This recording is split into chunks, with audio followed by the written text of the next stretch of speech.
The worst year for a lot of us for our mental as well as physical health. So joining us this morning is best-selling author, coach, and fitness expert, Lisa Goldenthal. Hello and welcome. I'm Lisa G, your host. You're at the top of your game, yet the game is changing faster than ever. Strategies that got you here aren't the ones that'll keep you here. The pressure is relentless, and the fear of obsolescence looms large. That's why I'm here. Welcome to the new podcast series, Disrupted: How to Be Gritty and Unlock Performance. This is your chance where I sit down with today's tops in business, mindset, wellness, and success to help you master disruption and thrive. Thanks for coming, and I'll see you soon.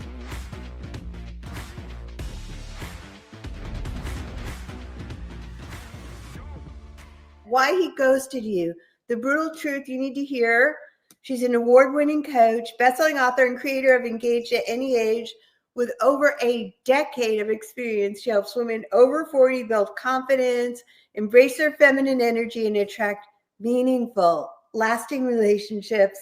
Known for her inspiring and empowering style, she guides women to break past patterns and create the love they deserve. I am thrilled to welcome to the podcast a very special guest, my coach and mentor, Jaki Sabourin. Welcome to the podcast. Yoo-hoo, Lisa, thank you for having me on. I'm so excited to have this conversation.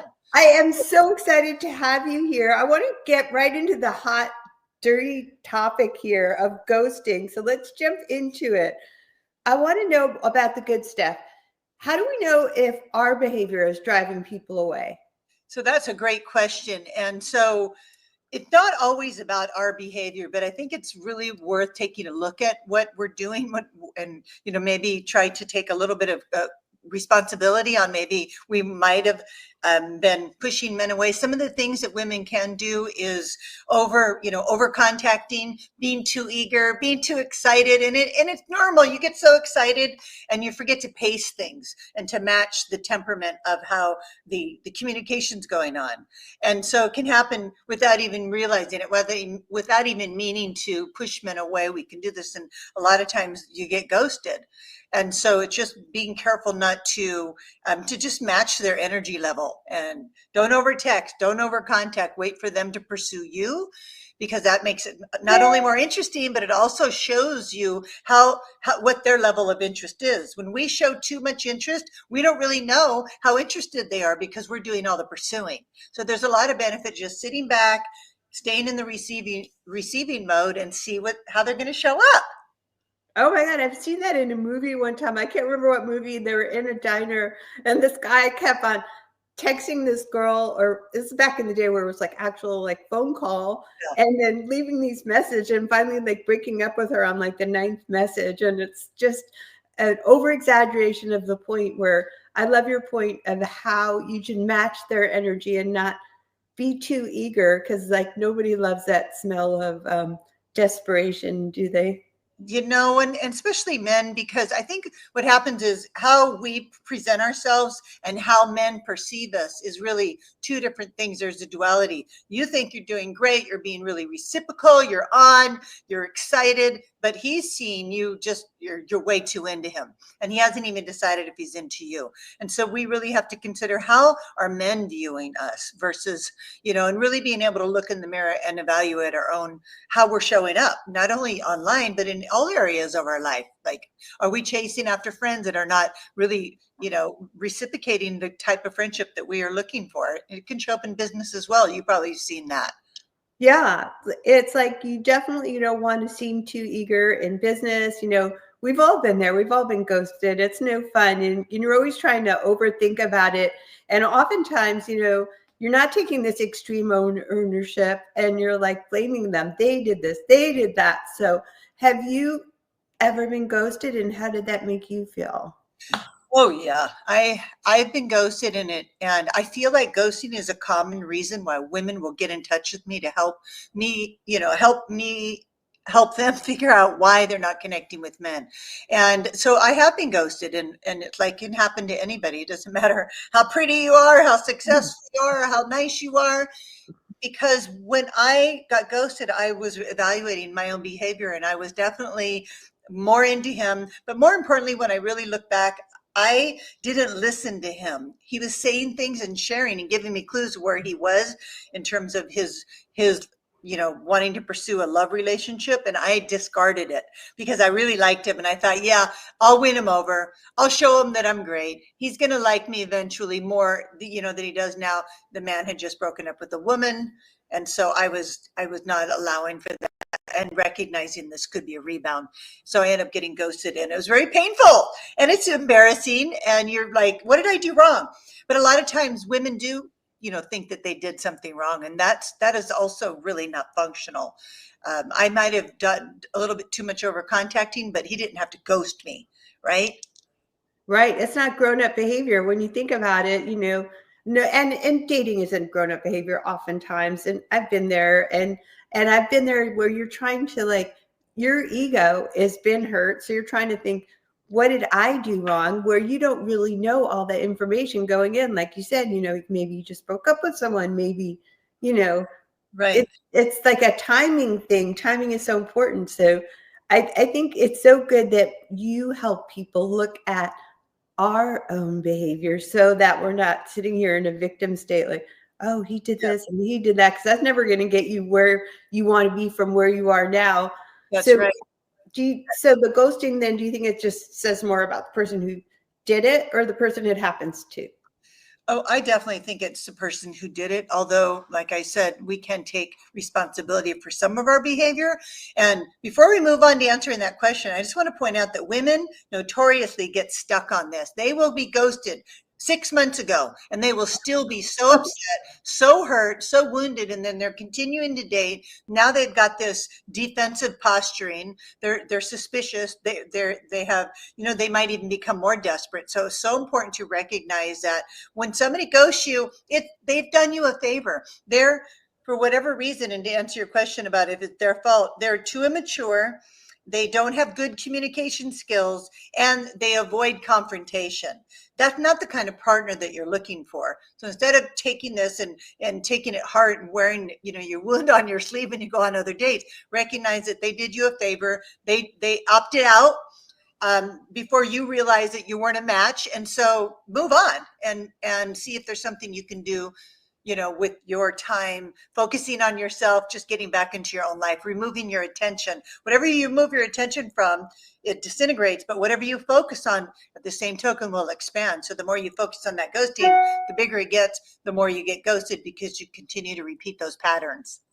I love that you mentioned how we can get stuck. I've been there, you're just sort of like, well, 6 months ago, this happened to me, and it can become, like 5 years ago, this happened to me.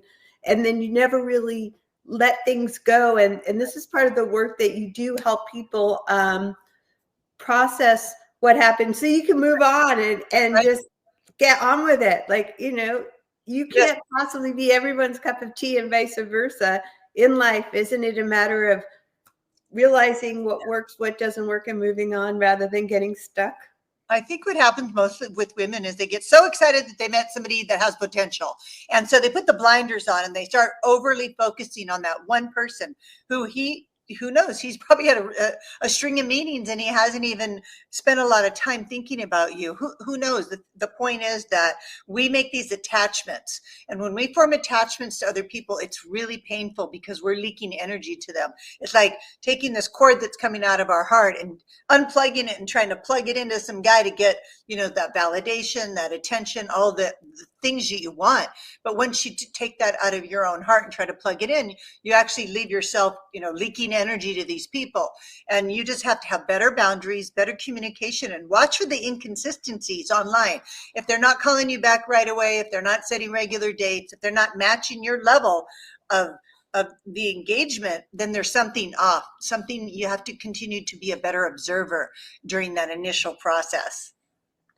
All right. Well, final question. I want to know, how would you advise our audience? Let's say that, come on, we're all human. We've all been out there and this has happened to us, whether it's in business, you're talking to prospective client, prospective Mr. Next, Mrs. Next, what would you do differently next time to avoid investing in someone who might disappear? Yeah. So what you have to do is just like I was saying with the consistency, you want to watch the consistency and you really need to listen to him. Like I wasn't really listening deeply to what he was saying. He was sharing with me in my situation that he wasn't over his ex and he was still wounded from that breakup. And so he needed to take it slow. And there I was shopping for a whole new Mrs. Wardrobe. So Yeah. taking it slow, looking to see and not jumping ahead of him, allowing him to lead and see where he's going to take you. Also just watching for those red flags and those inconsistencies early on and have better boundaries. If he doesn't call you back or he changes dates, make sure you're paying attention to that and really noticing and setting in again those boundaries by communicating what you need so that you can feel safe in the relationship and you can start to really sink into being more authentic and more transparent in everything you're doing. But until you feel safe with that man and he's established that consistency, you need to really keep your eyes and ears open. Yeah. I mean, I know working with you helped me a lot with having weak boundaries and you think that you want to be accommodating and you want to be nice, but people respect you more when you stand up for yourself and you're like, here's what I need. Here's where I am at. And then we have some comments here. Do you want to address any of these comments? There's some men in here, and I'm excited. A lot of my audience are men. And hello from Atlanta, Jonathan and Conrado. I appreciate all your feedback. Hear the perspective from women. We usually don't realize that you gals also have insecurities and worry about behavior just like us guys. Yeah, I mean, we're all human out here having a human experience. And I think right. open communication is better than don't be a ghost. Okay, and mirroring is huge. I love this, Ryan. Ryan Palmer is mirroring is huge. That is excellent feedback, Mr. Palmer. Always appreciate that. I really like that. I was just thinking about how I recently was mirroring myself, looking at my behavior and how I could improve it in a situation. So I think mirroring is really powerful. It can be a little tiny bit painful when we recognize that we've done something or said something that isn't ideal, but it's how we grow and evolve. So we have to be able to look in the mirror and go, what was my contribution to the situation? And I will say a lot of middle-aged women, I would say their contribution is they focus on one man too soon, too much too soon, right away. And the man just goes, but shame on them for not having good communication and saying, I'm going to slow things down, or I met somebody else, or I am dating other women. You can just tell them that. I would love to hear that from a man. If that was the case, it would at least free me up to refocus some of my energy, but mostly people don't communicate on that level. But that's what we're looking for. That's the goal, right? Yeah, and so don't show up too eager, bringing them cookies, making them any food at all. Let's just let them see what they want to contribute. And I know your book can help so many people engaged at any age, and your YouTube channel engaged at any age. Book. Yeah. Oh my gosh, you guys have to read this book. This is the proven path to finding love over 40. And John Gray has endorsed me. He says, Jaki is the real deal and truly understands how men think. So because it's January and it's the hottest month of the year to date, all the way up through Valentine's Day, and of course, year round, and as far as I'm concerned, I met my husband on Match in June. But January, grab the book. I'm spilling all the secrets. I want you to get engaged at any age. And it works, but you have to work it. You need some new skills, and I provide those in the book. Well, Jaki Sabourin, engaged at any age. It was such a pleasure having you. Thanks for being a fabulous guest. Thank you, Lisa.